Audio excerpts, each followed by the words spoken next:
Hey everybody, Jared back again, and yes, I finally got it, the Samsung Galaxy S4. You have no idea the hoops I had to jump through to get this phone here in Canada, but I did, I got it. Regardless, let's go ahead and dive into this. On a side note though, Bell Mobility, I'm not very pleased with you guys right now. Anyways, so as you can see, no, this is not a real wooden box as some might think. In fact, that wouldn't be wood if it was that thin, would it? So we'll put that off to the side now. Go ahead and lift the fake wooden box top off. And there's our friend. My new friend for the next, well, however long until HTC or Samsung comes out with a new phone. So we'll go ahead and what we're going to do is just put that off to the side for the moment. You guys are like, no, bring it back in the shot. And yes, you'll notice I actually did go with the black model here instead of the white one because, you know, my last S3, I got the white one and I wanted a bit of a change. So there's the holder part there for the phone. And everything is all sort of like recyclable material. I guess they're kind of trying to be like HTC, or at least maybe that's the industry standard now, is to try and be as, you know, environmentally friendly as possible. It's obviously the fine print guide telling you about your warranty and stuff like that. But I'm a guy, like I've said before, so I won't be using that. I'll be making mistakes on my own. Charging block, it's kind of strange. It would have really been nice if they actually had color-coded or color matching accessories like the charging block and the cable, but whatever, that's not the end of the world. I mean, it's not like it's going to hinder the performance. Anyways, there's the data cable, as you can see there, just like all the other data cables that come with the Samsung Galaxy S3 and so on. So pretty standard stuff there. Headphones, which are always nice to see and included. I'll tell you right now that I'm pleased that I'm seeing a volume rocker there, as well as most likely either a mute and or end call button. You know, in comparison to HTC's included headphones, some earbuds there, included headphones where it only has the call end button. There's no volume rockers, which pissed me off. So anyways, so we'll go ahead and actually, you know, now that we've got all that out of the way, we'll go ahead and put that off to the side here, and we're going to put the battery in. If I could actually figure out how to open the packaging here, holy smokes, what an epic fail. All right, so let's peel off the plastic off of the plastic. Oh, okay. I thought the screen was actually really that black. Anyways, so here it is. So you can see, and peel off the, if it'll let me, you're gonna let me? Get it off. There it is. Without the battery in it, it feels so incredibly light. It's concerning. So we'll go ahead and locate where the little tab is so I can put my finger in there. There we go. So as you can see, I mean, check that out. Just like the Galaxy S3. Nothing new here, folks. Nothing new here. Everybody go home. No. All right. Toss it in there. It's funny, my buddy Sam tweeted out a picture of the speaker grill on the Galaxy S4, and he said, who says Samsung doesn't like to use metal? So I do like now, though, that they did put the speaker at the bottom, and with just like the Galaxy Note 2, it's got this sort of little raised, sort of like a little, I call it a nipple, the speaker nipple.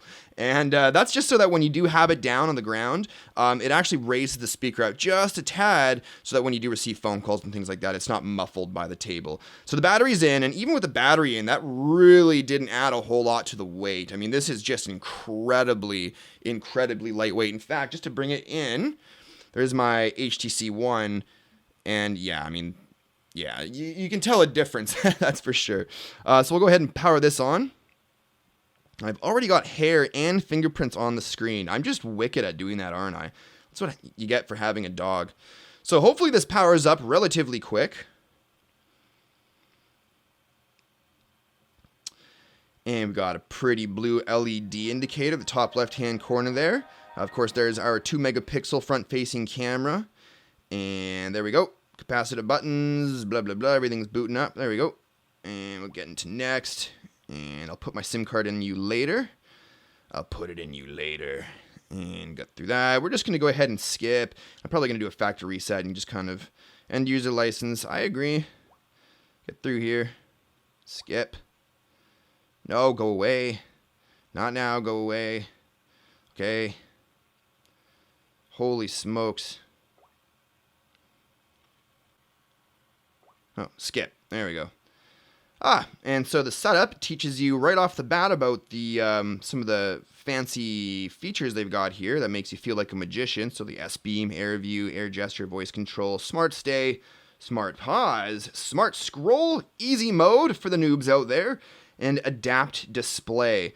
So we'll be diving into those in later videos. And for the moment, my device's name is going to be SGH I337M, just so you guys are aware. Because that matters. And there it is.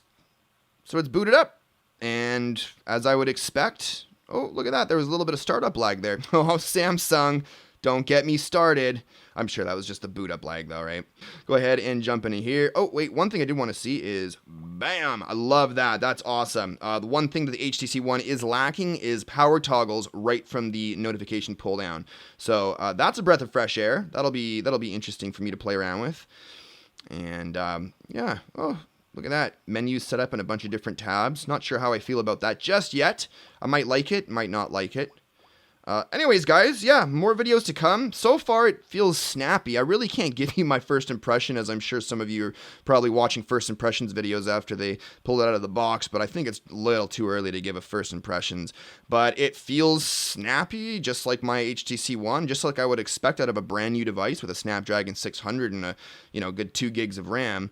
Obviously, because this is the 16 gigabyte version, we go, if I can find storage here in my device, and we should be able to find storage. There's a 16 gigabyte internal storage. However, that doesn't necessarily mean that that's actually usable storage. So jump in here, storage. So there you go. So we actually only get 9.62 gigabytes of usable storage right out of the box before you even load your very first application on this or sync it with Google and everything.